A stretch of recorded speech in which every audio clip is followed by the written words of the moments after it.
Nokuchingamidzai muchirongwa chedu Dark Secrets and Confessions. Tadzoka zvekare muzuva ranhasi tine nyaya dzakati wandei. Regai titange nenyaya yabva kuTikTok.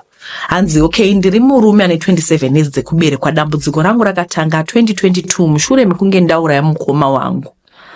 Asi handina kumuuraya nekuda. Ndimai guru vakanditanga mushure mekunge mukoma achigara Joni. Saka mai guru vakatanga kundiitira zvandaisanzwisisa kuti vaigona kuuya murume yandairara kubva na8 kusvika na1 tichiona movie palaptop. Saka umwe musi vakauya neflash ndobva tatanga kuona movie yaiva romantic. Ndakazoguma ndavata navo, vakagara nguva tichizviita. Ndakutoenda murumu yavo vana vamukoma varara. Saka pakabata mimba vakandiudza. Ini nekuziva kuti mukoma nguva yavakaenda nemadays emimba hazvichaenderani. Kavabvunza todi, vakanditi ndakunoibvisa. Asi tazogara 3 days later vakati bamunini hazviite ndinofa. Asi since mukoma wenyu akashanda kare, mari yekurarama tinayo, dzimba dziripo, hande kumaprofita enguo tsvuku, tinomufuratidza moyo asadzoka. Tete takasvika kuya tikavaoneswa paglazi zvikanzi ndiye here uyu, tikati ehe. Ndakapiwa zai ndikanzibaya. After 7 days mukoma akangonzi adonha kuSA ndikubva afa.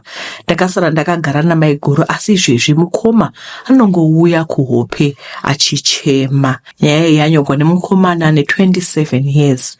Saka zvakaitika ari makore mangani. I'm very sorry. Yeah, this is not right. 27, 20, 20, 22, 23, 24, 25. So he was 24 when it happened. Amai guru ndo vaienda murumu memwana. Rikatingoti mwana, svika mwana aguma vata navo.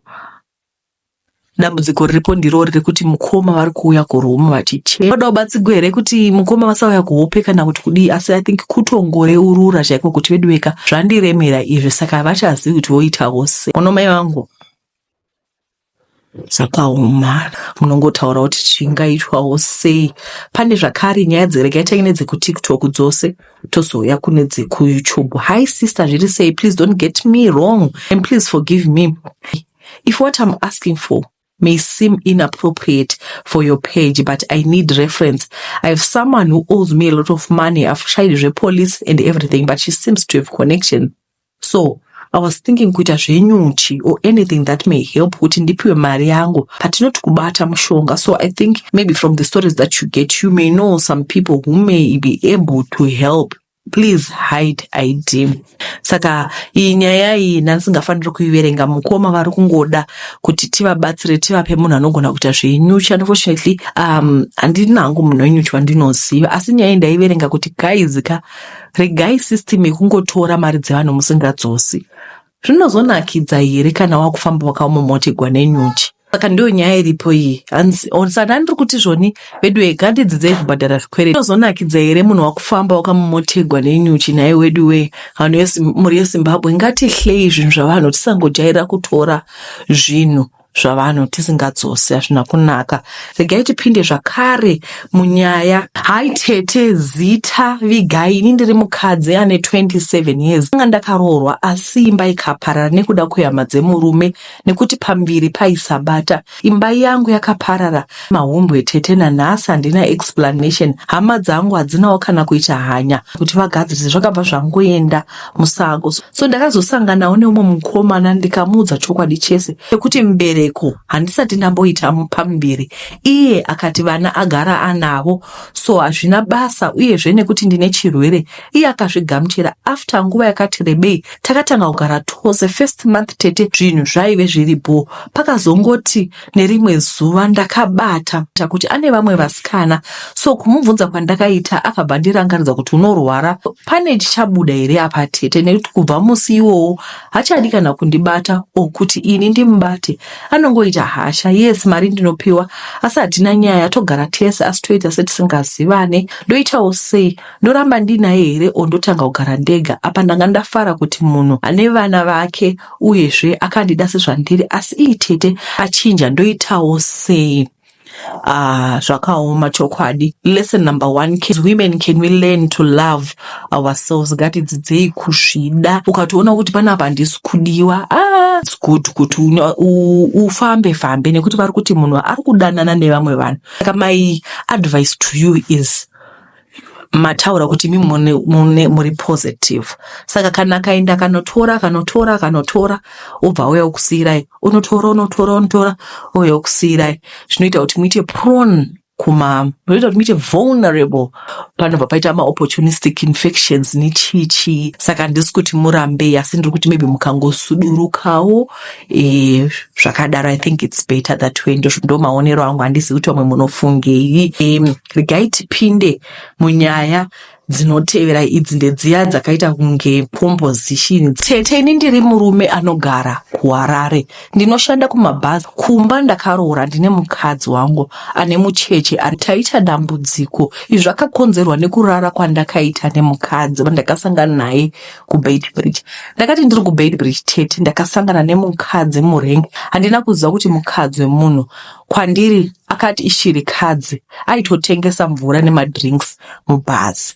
Asi mukadzi uyu haisi type yekushaya, so ndakamuti andipe namba dzake. Ndikati kana uchikwanisa kuzouya kuzondiona manheru, ndokufonera wouya kusleepover. Akati it's okay. Manheru akazouya, ndokuenda kunorara hangu kulodhi naye. Takarara usiku hwese tichifara. Akandiudza matambudziko aisangana nawo nevana. Zvimwe ndakanzwa tsitsi, ndikamuti ndaizomubatsira kuchengeta vana vake nepachoma pandaiwana. Mukadzi uyu akamutarisa, munhu aiva bhozve kuti ndwaisafungira zvakawanda.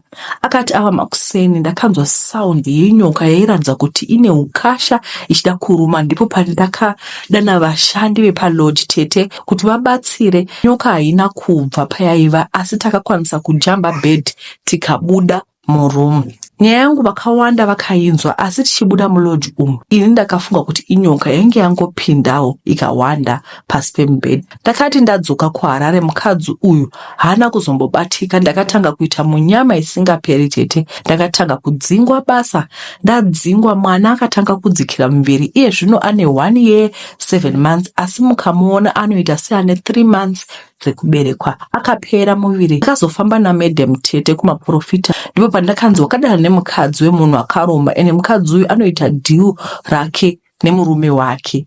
Ndakaudzwa kuti nyoka yavo yawakaona mulodhi ndiyo iri kusveta mwana ropa, ichamusveta kusvika afa. Mukadzi uyu akarara nemurume anenge ane mukadzi anoyamwisa.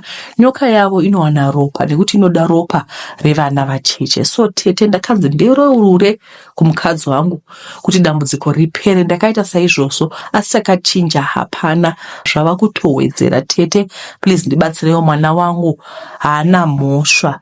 Vana havana mhosva, vana chavanoziva. Zvakaoma chokwadi, zvinorwadza. Ndangofunga kuti baba vakasangana nemukadzi murengi zimbo, totosangana paya murengi, totarisana eye to eye kudai.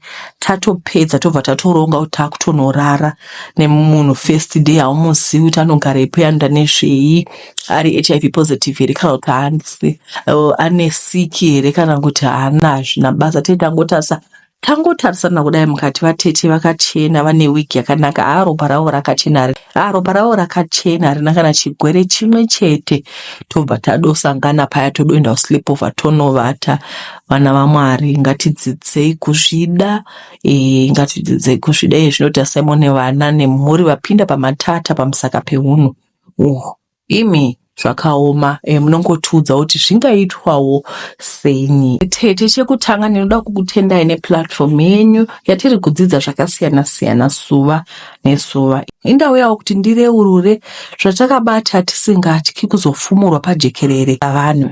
Iniwo ndirimo mugurupu revanhu vakaromba, asi kwangu kuromba Tete ritori jeri chairo. Handisisina life ini. I'm always indoors Tete. Ndatsvuka kuti piriviri sedomasi.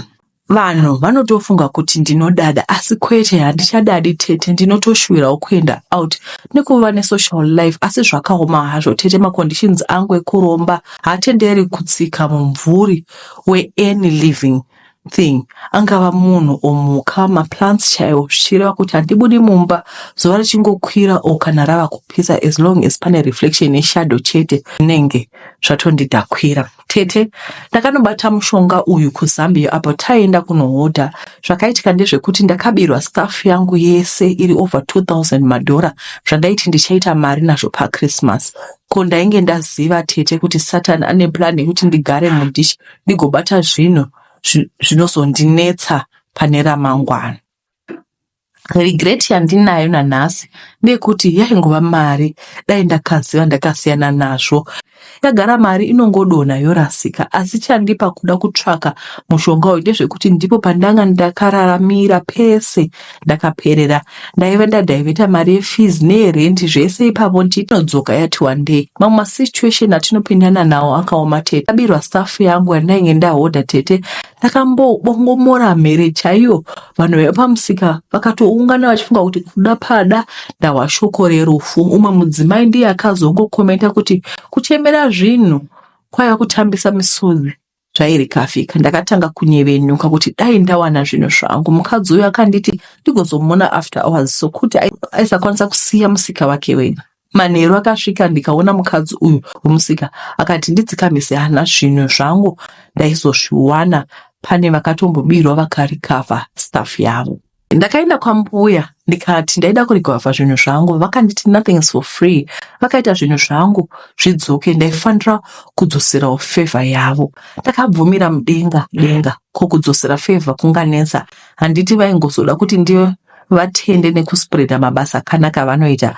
After 2 hours ndakafonderwa nevebhazi vachiti vawana order yangu yaive yamisplacedwa ikandivharedho. Ndakafara chokuti pano ndikadzokera kuna mbuya vaya kunovatenda. Vakanditi vaida sacrifice inofema, sokuti mukadzi wepamusika ainge atoita sacrifice yake paakauya neni, saka ainge akasunungurwa kuchikwereti chake. Ndakazama kufunga wandingaendesa sesacrifice ndikaona ndichigumirwa. Pandaenda navo kunohodha, vamwe vacho vaisabata mushonga zvangu chose, saka ndaiva stuck. Vamwewo ndivo vainamata, saka ndakasara ndichitenderera musoro. Ndaive ndashaisisa munhu kusacrifice, saka as a punishment ndaifanira kutsika anything chine mumvuri, ungava mumvuri wemunhu, mumvuri we-any living thing, chero imba. Mazuva ekutanga zvaindinakidza kuswera ndiri mumba, but now ndazosvika pakudhinwa manje. Business yangu riri kuaffectwa nekusabuda panze. Zvinomboita nani kana kwanaya kwakakwidibira. I'm isolated from the world tete. Chero zuva rikabuda ndinotocha kubuda panze, sokuti kana ndikatsika mumvuri wangu owemuti ndinobva ndafa vatete. Ine am not ready kusiya nyika ino, asi at the same time ndiri mujere rangu ndega. Hazvitsananguriki kuti sei ndisingaendi kumachechi, kumariro, kumabirthday, any function inoitika kunotoita marana. Handinotuma even kuenda kubank chaiko. Chakwanisi chero kupinda murelationship because kunofa ini kana munhu wandinaye. Ndiani angabvuma kuonekwa usiku only? Agova mwedzi here unongoonekwa usiku? Zvakaoma hazvo tete. What's the point of having money if you cannot enjoy it? Ndiri kunzwa kuda kutora upenyu hwangu ini tete. Saka ndiyo nyaya iripo iyi, vari kuti ivo vachakwanisa vasisina kana life. Ndakambohwawo imwe nyaya yekuti kune runyoko rwekuti haugoni kana kukurosa gwisi. Ukangokurosa gwisi whether uri muchibhoti kana murodhi kana mungoro kana mundege, ndopanobva ndokufa kwako. African science, you can never understand that. Ngadai taitora science iyoyo tichiisa kuscience ngadai nyika yedu sema-Africans iri Wakanda state.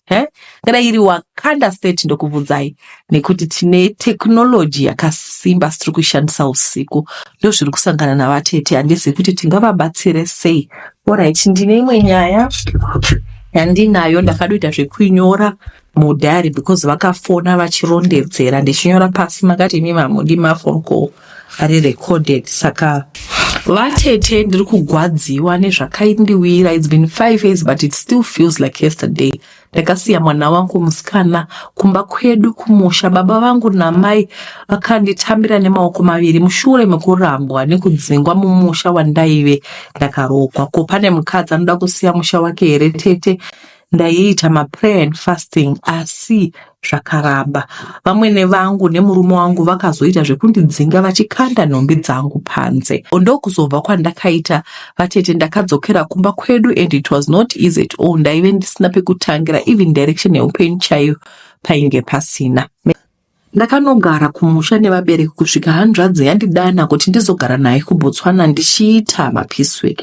Ndiko kusiya mwana naamai nababa ndikaita gore rose ndisina kumbodzokera. Ndaida kutanga ndambounganidza mari. Ndaida kuti mwana wangu azongoenda kuboarding school. Ndaida kuti ndinotenga zvese mauniform nemafees acho. I went home early January. Ndasvika kumba kwakuwana mwanasikana wangu aine maheavy facials kuratidza kuti ane mimba form 2 vatete. Pandakabvunza amai vakati ari kudya mazuva ano kusimba plus ndakamuguma kare mwana ari right. Ini usiku ihwohwo taakunorara I asked her kuti is everything okay. Mwana akatanga kuchema and I knew kuti something was wrong. Kwaiva kuma 8 mozwa kumusha vanhu vanokasika kurara. Mwana akandiudza kuti sekuru baba wangu ndiwo waimubata uye ane pamberi. She had no one else to tell.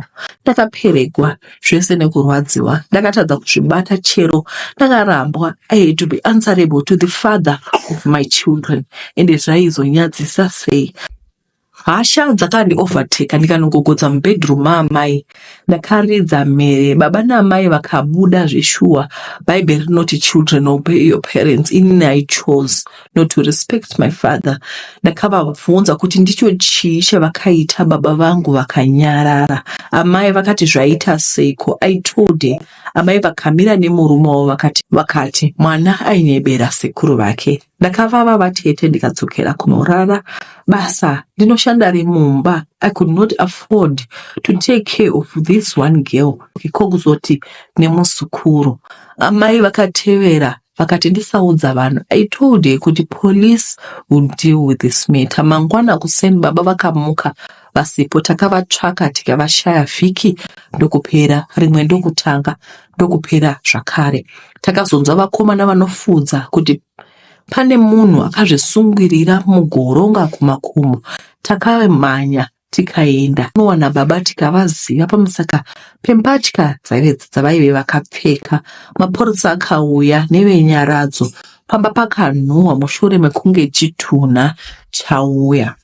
Rufu rwakapera. Family was divided up to now. My father's family blames me for his death. Vatete, was I wrong to confront him? Baba robbed my daughter of her innocent. Hanzi namai denosiriwe de murume wangu ari mpenyu. Ndakatadza here vatete, was I wrong to fight for justice yemwana wangu? Kana munhu atadza, why being a coward kutiza nyaya dzako and create more problems? Nyaya yakaitwa police case and because it was incest, mimba yakabiswa. Asi mwana wangu, she blames herself for the death of sekuru vake. Vatete, to all the parents vakatera, be open to your kids. If you don't stay naye, constantly check on her. Ask, is everything okay? Mubvunzo wangu ndeyekuti ndakatadza here kumira nomwana wangu. Ndiro dambudziko ratinaro semadzimai kuti whenever things go wrong, in the end ndiwe unonzi une problem. Mwana kana uya akataura kuti I've been violated, the right thing is to protect the child, because sekuru munhu mukuru vaiziva zvavaiita. Mwana mudiki. Anditi saka who do we protect? Toprotecta sekuru kwatoprotecta mwana. Ndofungawo sekuru mupfungwa dzavakafunga kuti jere nezera rangu here vanhu vaMwari sisi vakakanganisa here nokumiririra mwana wavo.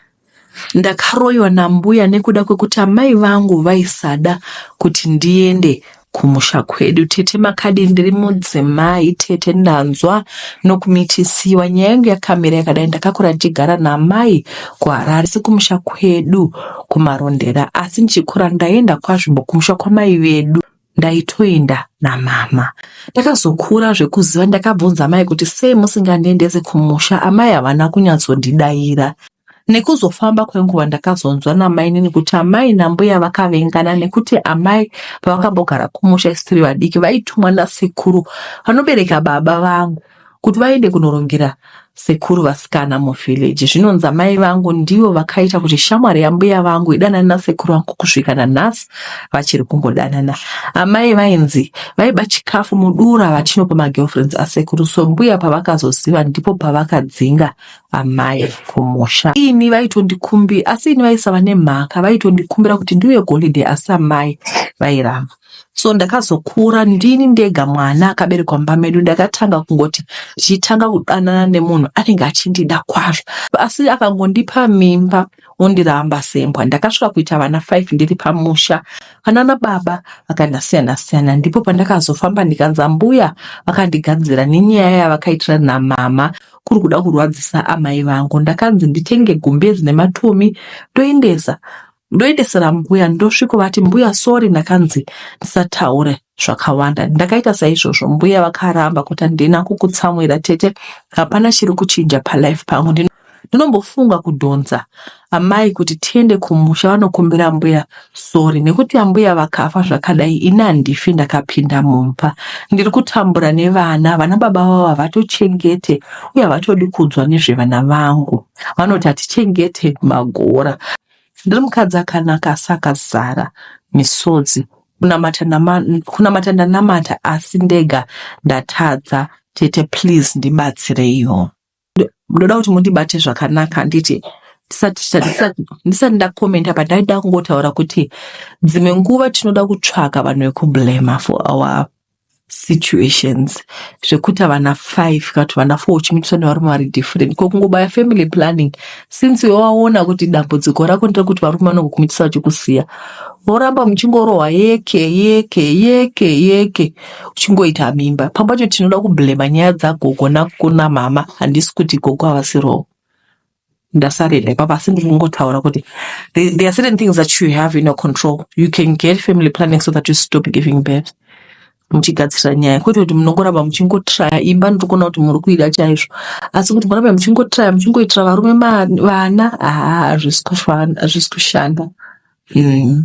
Iyi nyaya nagogo iyi, gogo vari kuti havana kutadzigwa, asina kuda kuzvimudza kuti iye muroora rudzai inotsvakira atezvara mumagirlfriend, atezvara inini, atezvara votoita post girl, atezvara vachiti makoti, ndobva ndatoti madiko dedi koenda unotaura ndisotereka chibhebi ichi, ndotomhanya ndonosota ndiri muroora. Hani tikatoona ana baba edu tinototi tichitosha uko. Even with my father, I don't have like a close relationship yezvekutoti ndingatoti tikazodika vechi totaura zvakaoma hazvo. Amenoregeto nemwe nyaya inotevera, ndakamuka ndakarara pakati pemharadzano dzenzira ndisina kupfeka makadi itete. Ndiri murume anobva kumazowe kupurazi reiron duku. Tete ini ndine dumwa randakanotora kubhinga kune imwe n'anga ndichiitira mabasa angu ekugold. Ndakanotora mushonga uyu 2008, asi ndakapiwa mhiko yekuti ndinofanira kuisa plate yechikafu. Ndakatora mushonga uyu 2008, asi ndakapiwa mhiko yekuti ndofanira kuisa plate yechikafu mumakomba everyday inenge yakazara nyama ine mabhonzo. Makuseni ndomuka ndichinotora ndiro iyoyo, ndakanzi ndisaisuka nemvura yese, asi ndaifanira kuenda everyday makuseni kurwizi kunoisuka, uye zvinhu izvi ndozviita zuva risati rabuda muna mai varo. Ndakambotanga ndichiita ende zvinhu zvichindiitira ndine mari tete. Ndakazosvika pakungokanganwa kuita mhiko plate iya, ndikapedzera ndakungoigeza nemvura yese nekuti ndaive ndakutononoka kumuka kwacho. Kunyangwe ndaisaita mhiko, mari yakaramba ichiuya. Ndingatoti ndakatoita mari yakawanda ndisachaiti mhiko. Saka so ndakati kanganga aka kanoda kundiitisa tete, ndikasiya zvese ndokutanga kuzvifarira ndichidya mari kana chikafu ndainge ndisazvanoise. Ndatone makore ndisingaiti mhiko, asi mari ndanga ndichiita. Last week ndipo pakatanga dambudziko rangu. Ndinomuka ndiri pamharadzano dzenzira ndisina kupfeka tete, mota yangu yakapaka pasaidi. Hazvinei kuti ndinenge ndarara ndiri kuchiweshe kubhawa, asi ndinomuka ndiri ipapo zviri kuitika every time. Ndakazvifambira, asi ndakanzi zvakaitwa nasekuru vaye vekubhinga, asi vakashaya, uye ndivo vanogona kuti ndiite. Tete ndisireyo nyaya yangu, kana pane anokwanisa kundibatsira mari ndinayo ndomupa, kana kwanisa kuti ndisamuka ndiri munzira. Ndizvo zviri kuvawira vari kumuka vari pasenta penzira, nekuti havana kuzotevedzera zvavakaivaita. Nditi vakanzi kwai vanofanira kuisa nyama ine chikafu mupuleti nemabhonzo enyama zvinova vakati ndaingambozvitevedzeri kwandinosvikawo pakunoita nai vedu vakaneta. Saka ndiyo nyaya iripo ikwai ndokumbirawo mundiposterewo kune vanogona kundibatsirawo vangandiudza kuti ndiite sei. Vedu ndipo paperera nyaya dzedu muzuva ranhasi. Ndida kungouya panyaya yeMothers Day ndichingoti guys, Mothers Day event redu iri kuita Mothers Day event yedu takuitira kuRunback. Takazowana venue inoita utimbi na12 kusvika na4. Dress code, I think it's going to be May, so it's going to be a little bit cold, but tinongopfeka ma-solid colors like I said. It's going to be nice. Please come guys. We have a limited number of seats, and the support that you're giving me is just out of this world. Create a group. Create a group. Just share link yacho pazasa so that munhu wese ajoina to those who are interested. Tichange kutaura nyaya yeMothers Day. Thank you guys for watching. Tinodzoka zvakare muzuva ramangwana. Bye bye.